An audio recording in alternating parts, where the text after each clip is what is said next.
जिंदाबाद जिंदाबाद हिंदुस्तान जिंदाबाद। कि जो भी करना है एक प्रॉपर वे और प्रॉपर चैनल से हम उम्मीद करते हैं कि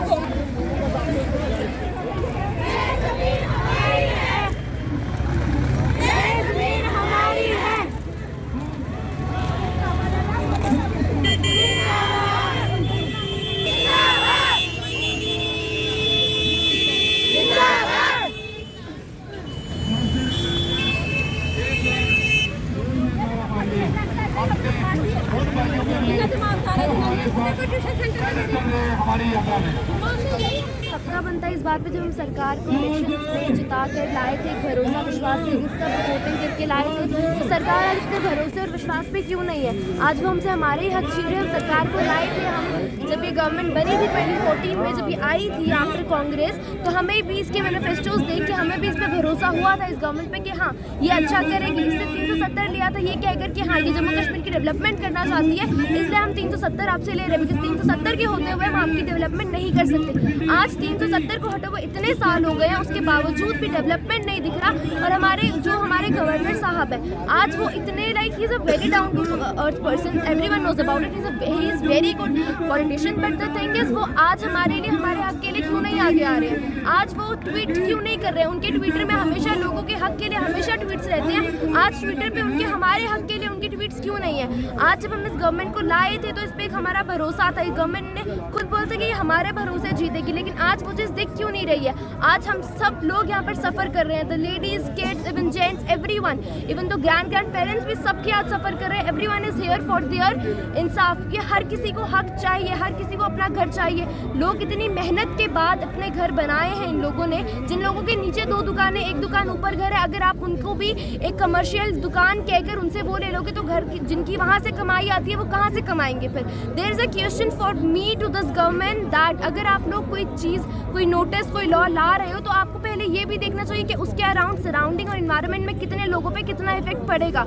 जितने भी बड़े बड़े लोग हैं जिनके पास ऑलमोस्ट 100 कनाल से 100 मरला से ज़्यादा ज़मीनें हैं, आप उनसे आधी ज़मीनें ले रहे हो, that is a good thing, because वो लोग लैंड ग्रैबर्स रह चुके हैं एक टाइम पे, तो you are letting them buy you are getting your land back from them because they grab that land years ago. But जो हम लोग हैं, हम जैसे लोग हैं, इतनी मेहनत से जिनने घर बनाया है, ज़मीनें खरीदी है पैसे देके, आज हम तो ग्रैबर्स थोड़ना है। हम लोगों को जब एक जगह से हम लोग यहाँ आते हैं, जम्मू सिटी में आते हैं बाहर से families for better survival, better environment, better surrounding, अगर आज यहाँ पर ऐसी चीज़ें चलेंगी तो लोग फिर जम्मू सिटी भी कैसे डेवलप होगा? अगर आप जम्मू सिटी को भी स्मार्ट सिटी बनाना चाहते हो तो लोगों के हक ना लो ना उनसे।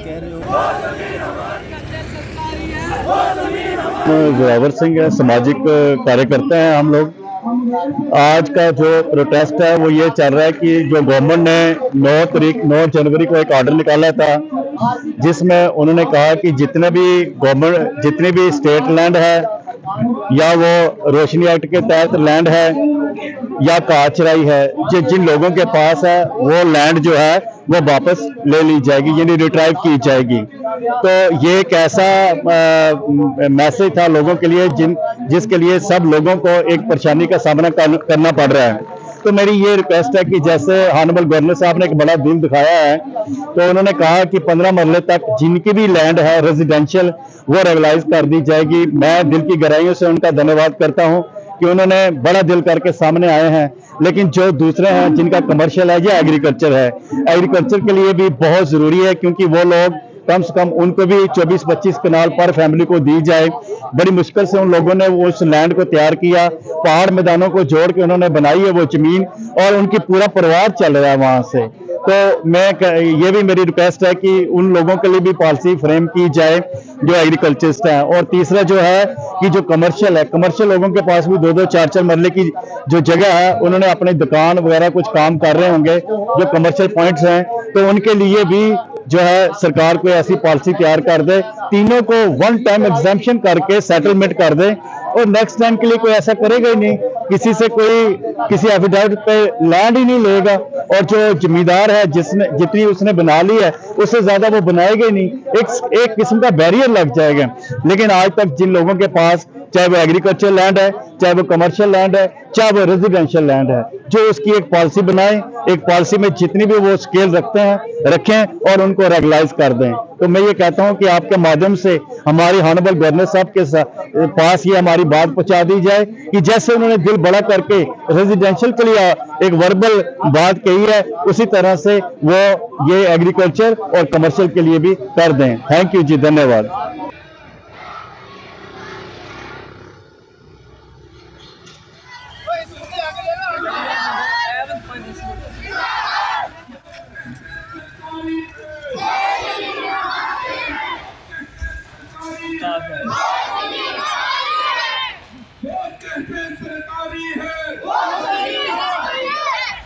एक नारा लगाऊंगी आपसी भाईचारे का, हिंदू मुस्लिम सिख ईसाई।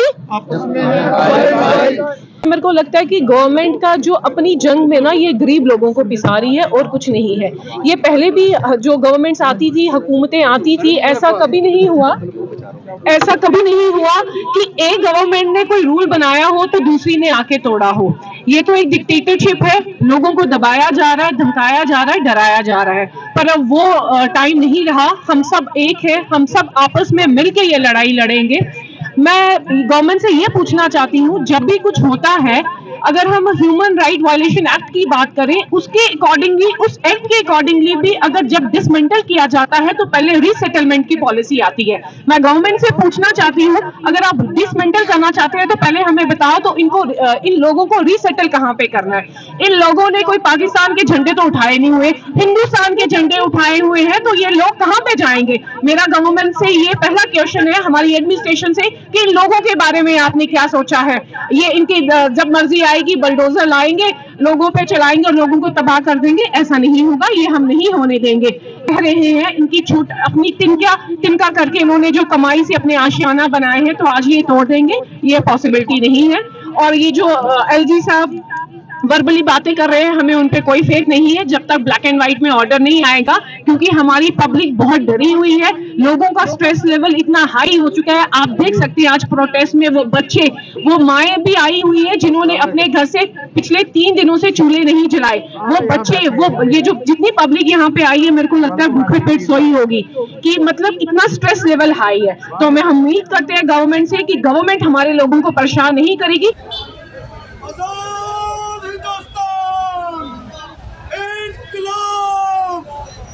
कोऑर्डिनेशन कमेटी जो जम्मू कश्मीर की है, हमारे 3 दिन से जो यहाँ पर रिलीज दे रखी थी हमने, आज हमारा तीसरा दिन है पीसफुल प्रोटेस्ट का, जो सुंजमा मेट्रो स्टेशन से निकाल के हम यहाँ पर पहुँचे हैं। यहाँ पर आप देख सकते हैं महिलाएं, बच्चे, बुजुर्ग, नौजवान, जितने लोग भी हैं, ये सारे के सारे परेशान लोग हैं, जिनको कानून दिखा के परेशान किया जा रहा है इस टाइम पे, और ऐसे काले कानून दिखा के परेशान किया जा रहा है जिनकी हम कड़े लफ्ज़ों में मजम्मत करते हैं।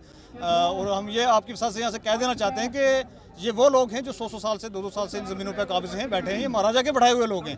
ये कोई आज या कल परसों उठ के नहीं लोग आए हैं कि भाई जिनको आप रातों रात कोई एविक्शन ऑर्डर निकाल कर तो इस तरीके से एविक्ट कर दोगे। ये हम कभी होने नहीं देंगे। और आपके साथ से हम सेंट्रल गवर्नमेंट से ये अपील करना चाहते हैं, क्योंकि अब हम सेंट्रल गवर्नमेंट के अधीन हैं, होम मिनिस्टर साहब से हम अपील करना चाहेंगे कि इन लोगों के बारे में सोचा जाए, ये रातों रात ऑर्डर न बनाए जाएँ, ये रातों रात चीज़ें न भेजी जाएँ कि भाई लोगों को दरबदर करने की स्कीम बनाई जाए। इन लोगों ने बहुत बहुत शुक्रिया कि ये हमारे बीच में पहुंचे हैं।